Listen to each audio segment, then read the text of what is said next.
আসসালামু আলাইকুম। দেখো আজকে তোমাদের সাথে নিয়ে আসলাম এই যে পাতাকপি, আর দেখো তরতাজা পাতাকপির বড়া খেতে কার কার পছন্দ। আর এখনো শীত চলে যাওয়ার আগে কে কি পাতাকপির বড়া খাওনি, সিজন যাওয়ার আগে কিন্তু তোমরা এই পাতাকপির বড়াটা বানিয়ে খেও। আর এত স্বাদ এই পাতাকপির বড়াটা, যারা এখনো খাওনি তারা তো কি বলবো, আমি তো এই পাতাকপির সিজনে 3-4 বার এই পাতাকপির বড়াটা খেতেই হয়।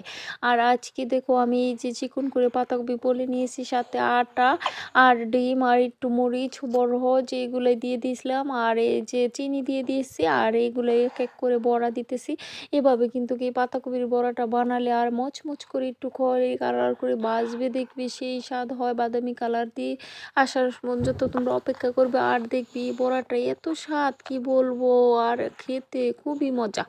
আর দেখো আমি একটু সাথে সস নিয়েছি, এই সস দিয়ে খেতে তো আরও বেশ মজা। মেয়েরা বাচ্চারা তো খুবই পছন্দ করছে এই পাতাকপির বড়া।